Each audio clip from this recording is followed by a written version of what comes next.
আসসালামু আলাইকুম আপন মানুষজন, কাছে ও দূরে যে যেখান থেকে আমার এই ভিডিওটা দেখরা সকলে জানাই অনলি কুকিং রেসিপিস চ্যানেলের পক্ষ থেকে স্বাগতম।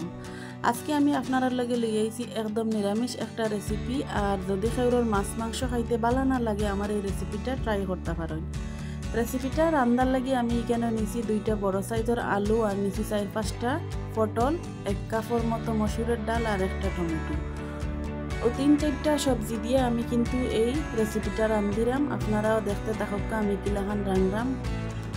প্রথমে আমি একটা প্যানের মাঝে দিলাইরাম 2 টেবিল চামচ সয়াবিন তেল। তেলটা গরম হইয়া আইলে আমি এখানে দিলাইরাম 1/2 চামচ হলুদ দেওয়ার পরে আমি কিছুটা লবণও এখানে দিলাম। আর হলুদ লবণ একটু তেলের লগে আমি নাড়াচাড়া করিয়া মিশাইয়া নিলাম। যে কোনো জিনিস বাজার আগে যদি আমরা তেলের মাঝে ওলাখান হলুদ আর লবণ দিয়া ভাজি তাইলে কালারটা অনেক সুন্দর হয়, দেখতে খুব বেশি ভালো লাগে। এখন আমি দিলাইরাম কেন আগে থেকে খাটিয়া রাখা আলুগুলো আমি প্রথমে আগে ভাজবো, কারণ আলুগুলা সিদ্ধ হইতে একটু সময় লাগে। যার কারণে ভিডিওটা দেখতে দেখতে যদি লাইক দিতে ভুলে যাই, মনে হওয়া মাত্র একটা লাইক দিয়ে পুরো ভিডিওটা দেখার অনুরোধ রইল। এখন আলুগুলারে আমি একটু তেলের লাগি আর হলুদের লগে বালা করে লাল লাল করে বাজিয়ে নিলাম, নাড়াচাড়া করিয়া। আপনারা দেখিয়া বুঝতে পারা ওলাখান করে বাজিয়ে নিতে হইব। মোটামুটি আমার লাল লাল করে বাজা হয়ে গেছে আলু। এখন আমি এখানে দিলাইরাম আগে থেকে খাটিয়া রাখা পটল দেওয়ার পরে আবারও আমি একটু বালা করে মিশাইয়া নিলাম। 2 থেকে 3 মিনিট আলু পটল তেলের লাগে আমি একটু ওলাখান বালা করি আর একটু বাজিয়া নিমু, যাতে পটলটাও মোটামুটি সিদ্ধ হইয়া আয়। যদি আমার এই চ্যানেলটা আপনার কাছে ভালো লাগে তাহলে সাবস্ক্রাইব করি আমার পাশে থাকবা আর পুরো ভিডিওটা দেখার অনুরোধ রইল। আলু পটলও আমার মোটামুটি বাজা হয়ে গেছে, এর চেয়ে বেশি আর আমি বাঁচতাম না। এখন আমি একটা চামচ দিয়ে আলু আর পটল উঠাইয়া নিলাম একটা প্লেটের মাঝে আলাদা করিয়া।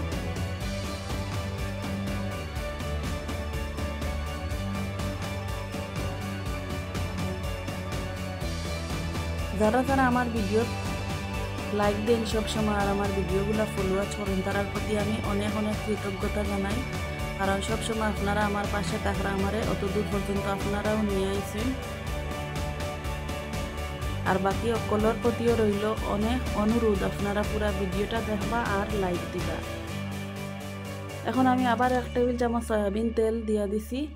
দেওয়ার পরে আমি কেন নিছি একটা বড় সাইজের পেঁয়াজ ওলাখান করে কুচি কুচি করে কাটিয়ে নিছি, আর নিছি 4-5টা রসুন কোয়া, 4-5টা কাঁচামরিচ। এখন ওগুলারে আমি তেলও দিয়ে একটু বালা করে বাজিয়ে নিব। এই রেসিপিটা রাঁধতে তেমন একটা সময়ও লাগে না, তেমন একটা ঝামেলাও নাই। ব্যস্ততম দিনও এই রেসিপিটা যদি আপনারা রাঁধেন তাইলে কিন্তু ঝটপট করিয়া রাঁধতে পারবা আর খুব মজা করে খাইতেও পারবা। এখন রসুন পেঁয়াজ আর কাঁচামরিচ একটু বাজা বাজা হয়ে গেলে আমি সামান্য পরিমাণে পানি দিছি কেন, আর দিলাইরাম এখন 1 চামচ পরিমাণ মরিচের গুঁড়া, 1/2 চামচ হলুদের গুঁড়া, আর দিলাম কেন আমি 1/2 চামচের মতো ধনিয়া গুঁড়া, 1/2 চামচের চাইতে একটু কম বাজা জিরার গুঁড়া আমি এখানে দিছি। স্বাদ মতো লবণ দিয়ে আবার একটু আমি বালা করে মিশাইয়া নিব।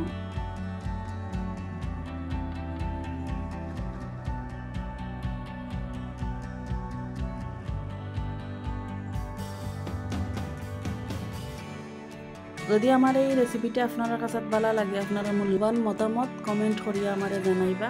এখন আমি একটু ঢাকনা দিয়ে ডাকিয়ে 2 মিনিট রান্ধিয়া নিব। 2 মিনিট পরে ঢাকনা তুলিয়া দেখো তেলগুলো মোটামুটি উপরে বাসিয়ে গেছে আর মশলাগুলোও মোটামুটি ভাজা হয়ে গেছে।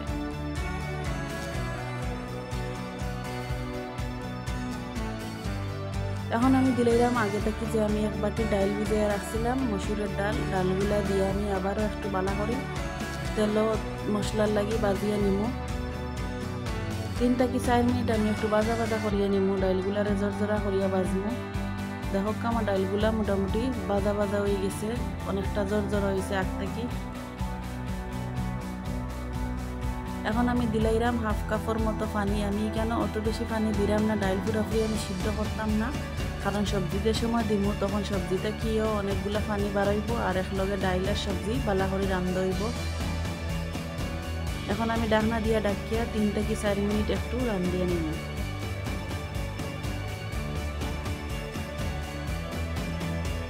3 থেকে 4 মিনিট পরে দেখো ডাইলগুলো মোটামুটি সিদ্ধ হয়ে গেছে, অত বেশি কিন্তু সিদ্ধ হয়েছে না, আর পানিগুলো একবারে শুকিয়ে গেছে আর ডাইল জড় হয়ে গেছে।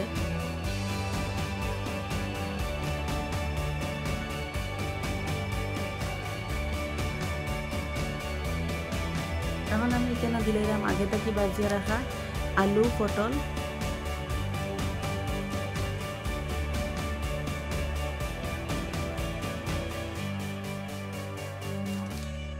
আলু পটল দেওয়ার পরে এখন ডাইলর লাগে আমি বালা করে একটু মিশাইয়া নিলাম।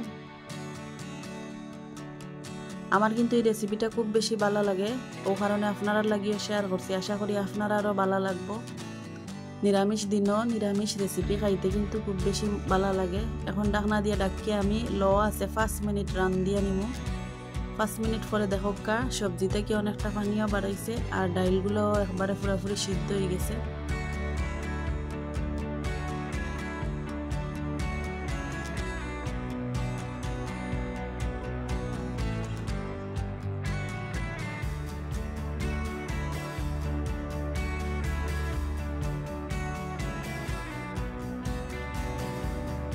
এখন আমি দিলাম একটা টমেটো, ওলাখান আমি লম্বা লম্বা করে কাটিয়ে নিছি। এটা অপশনাল, দিলেও দিতে পারেন, না দিলেও কোনো অসুবিধা নাই। আমার কাছে আসলো যার কারণে আমি দিছি। টমেটো দিলে আর কি খাইতেও দেখতে ভালো লাগে। এখন টমেটো দেওয়ার পরে ঢাকনা দিয়ে ডাকি আবারও আমি 3 মিনিটের মতো ফাঁক করিয়ে নিব। 3 মিনিট পরে দেখো খুব সুন্দরভাবে সবগুলা সবজি ডাইল সিদ্ধ হয়ে গেছে, একদম মাখা মাখা হয়ে গেছে। রুটি পরোটা অথবা গরম ভাতর লাগি একবারে